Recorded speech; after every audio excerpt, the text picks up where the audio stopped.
Assalamualaikum warahmatullahi wabarakatuh. Ketemu lagi dengan saya di Kazoku Daily. Apa kabar semuanya? Semoga baik-baik selalu, semoga sehat-sehat selalu ya. PSBB, pembatasan sosial besar-besaran. PSBB ini diberlakukan bertujuan untuk menekan peredaran virus ataupun memotong rantai-rantai dari peredaran virus corona atau COVID-19 yang akhir-akhir ini benar-benar sangat meneror di berbagai negara di dunia ini ya. Daerah yang pertama kali memperlakukan PSBB ini Jakarta, kemudian diikuti oleh daerah-daerah yang lain. Salah satunya yaitu daerah tempat tinggal saya, Tangerang Raya. Tangerang Raya memperlakukan PSBB mulai hari Sabtu tanggal 18 April 2020 pukul 00 kemarin.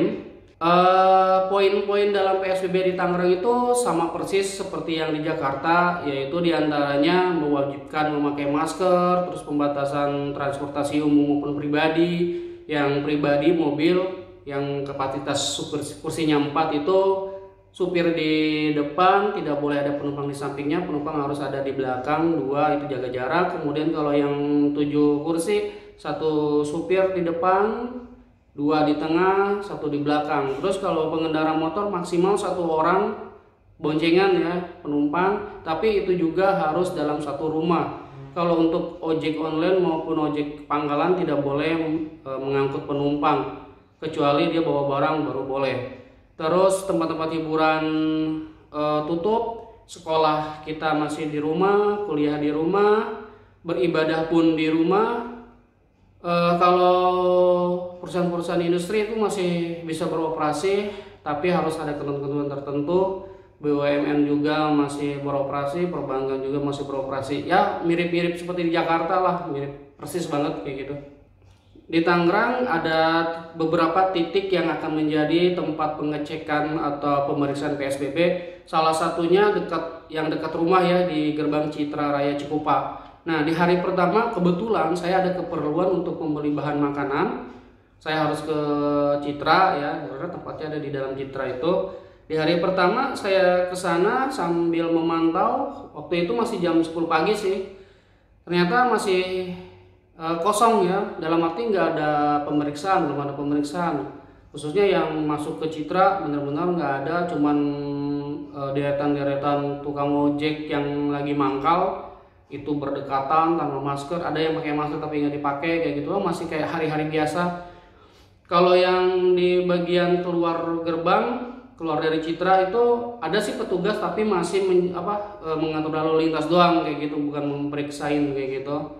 Nah, tapi ketika setelah jam setengah 1 saya keluar dari Citra, ternyata sudah rame, udah ada pemeriksaan PSBB kayak gitu, banyak banget anggota-anggotanya atau petugas-petugasnya.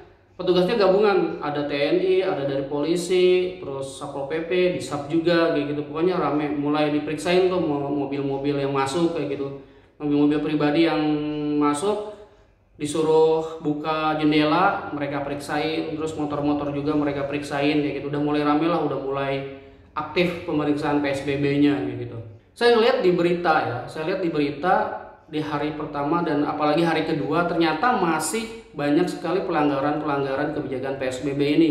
Seperti masih banyak yang nggak pakai masker, yang katanya sih yang nggak pakai masker dikasih maskernya. Berkemudian masih banyak juga kendaraan yang tidak mematuhi ketentuan dalam berpenumpang gitu kan. Jadi si supir itu nggak boleh ada penumpang di sampingnya, tapi masih banyak ditemukan orang-orang yang jadi penumpang di samping supirnya kayak gitu. Pokoknya intinya masih banyak pelanggaran-pelanggaran. Kalau nggak salah sih sekitar 40-an atau 50-an pelanggar katanya sih. Kalau kata Bupati sih yang saya kutip di satelitnews.id ya, kata Bupati Tangerang, ini baru sosialisasi, jadi hanya baru sekedar sosialisasi. Tapi nanti kalau lihat seminggu yang akan datang, kalau masih ada pelanggar-pelanggar, akan ditindak secara tegas. Nah, ini saya nggak tahu tegasnya seperti apa, apakah berupa penahanan atau denda kayak gitu. Kita lihat aja seminggu yang akan datang kayak gitu. Dan apakah hari-hari berikutnya itu masih ada pelanggaran-pelanggaran? Kita lihat aja. Di PSBB ini udah 3 hari, berarti udah dari hari Sabtu sampai hari ini hari Senin, berarti udah 3 hari. Realitanya ternyata kalau menurut saya sih pantauan saya itu kayak masih biasa aja kayak gitu. Contohnya waktu saya pagi berangkat kerja itu belum ada, sama seperti hari pertama yang saya tahu, belum ada pemeriksaan. Jam 8, setengah 8 itu belum ada pemeriksaan. Jadi masih gerbang Citra itu masih kosong ya. Ojek-ojek online, ojek-ojek pangkalan tuh masih berderet di situ kayak gitu. Terus di yang keluar itu pun belum ada, polisi pun cuma ngatur lalu lintas doang. Nggak tahu kalau siangnya ya. Kemudian pulangnya saya kerja sore-sore, ternyata masih banyak juga pelanggaran-pelanggaran yang terjadi. Kalau yang lihat ya sepanjang saya jalan ya di Citra, ada yang kebanyakan sih nggak pakai masker, terus ada juga yang berkendara 3 orang nggak pakai helm, nggak pakai masker juga. Terus masih banyak orang-orang yang berkerumun kayak gitu, lebih dari 5 orang berkerumun berdekatan tanpa jarak, tanpa masker. Nggak tahu tuh mereka itu nggak sadar atau nggak tahu gimana, nggak ngerti juga. Pas setengah 5 saya di lampu merah keluar gerbang Citra, ternyata memang nggak ada pemeriksaan. Kayak baru beres-beres gitu, ada beberapa anggota Disab sih yang lagi beres-beres terus ngatur lalu lintas, mungkin baru selesai atau gimana pemeriksaannya. Jadi pemeriksaannya itu tuh nggak full 1 hari kayak gitu. Pagi kosong, mungkin siang baru mulai, menjelang sore baru selesai seperti itu. Nggak tahu kenapa seperti itu, mungkin ya baru sosialisasi doang kali ya. Kita lihat juga nanti hari-hari berikutnya apakah penjagaannya maksimal seperti pagi, siang, sore, malam kayak gitu. Kayak di daerah mana gitu ya, saya lihat di berita dia malam-malam juga masih dijaga kayak gitu. Kesimpulannya yaitu apakah PSBB ini efektif? Jawabannya ya tergantung diri kita sendiri kayak gitu. Semuanya tergantung kita, karena kita itu lagi di garda yang paling depan nih. Penyebaran virus itu bisa kita tekan atau enggak bukan karena pemerintah atau yang lain, tapi karena kita sendiri gitu. Kita jadi balik lagi ke kitanya, apakah kita sudah bisa disiplin untuk melakukan peraturan-peraturan PSBB atau anjuran-anjuran yang diberlakukan kayak gitu, atau kita masih cuek, ya itu balik lagi ke diri kita sendiri. Contoh dekat aja ya, kan ini sedang berlakunya PSBB di perumahan-perumahan sekitar saya pun memberlakukan PSBB di lingkungan perumahannya masing-masing kayak gitu. Salah satunya ya di perumahan saya ini. Di perumahan saya ini udah mulai memberlakukan PSBB, jadi membatasi orang keluar masuk, diwajibkan pakai masker, nggak boleh bergerombol 5 orang lebih, berdekatan, jaga jarak harusnya kayak gitu, dan pakai masker kayak gitu. Warga-warga juga harus pakai masker. Terus orang yang dari luar itu kalau mau masuk harus pakai masker, registrasi identitas kayak gitu. Terus yang penjual-penjual makanan, pedagang-pedagang itu nggak boleh masuk. Terus yang paket juga ya, kurir paket nggak boleh masuk, harus titip ke security. Ojol juga nggak boleh masuk kayak gitu, harus di security. Jadi kita kalau misalnya kita order ojol atau kita ada paket barang ya harus ambil di security kayak gitu. Security itu maksudnya udah berbuat secara bagus ya. Mereka ngecek orang masuk, ngecek suhunya, ngecek identitasnya, menegur orang yang nggak pakai masker gitu, itu udah bagus banget. Terus gerbang juga nggak setiap saat dibuka kayak gitu, nggak seperti hari-hari biasanya lah. Jadi mereka menutup gerbangnya kalau udah mau ada orang yang masuk atau keluar baru dibuka. Itu udah bagus. Cuman sayangnya nih warganya, kalau saya pantauin warganya sendiri mungkin belum sadar atau belum terbiasa atau gimana, saya juga nggak ngerti. Masih ada alih-alih menjaga orang lalu lalang yang keluar masuk, tapi mereka berkumpul kayak gitu di dalam satu tempat tanpa batasan, tanpa masker.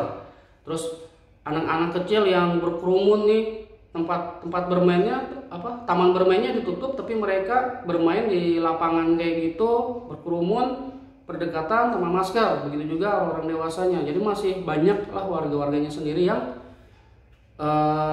nggak disiplin kayak gitu. Kasihan juga sih ngelihat security-nya udah capek-capek melakukan tugasnya, tapi warganya sendiri masih banyak yang kurang disiplin, kurang peduli atau kurang pengetahuan, nggak ngerti juga sih. Balik lagi, intinya kesuksesan PSBB ini apakah bisa memutus mata rantai virus atau bisa menekan paling enggak peredaran virus ini, tergantung kitanya kayak gitu.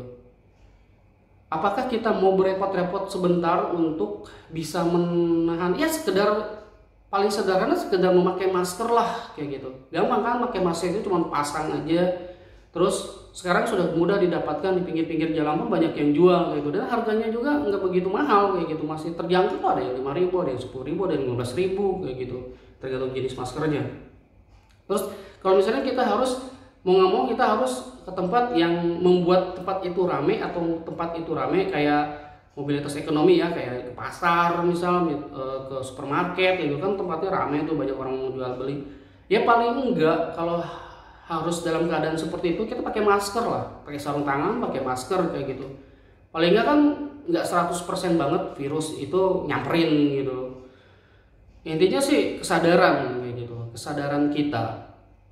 Apakah kita sadar atau kita nggak peduli, balik lagi ke diri kita.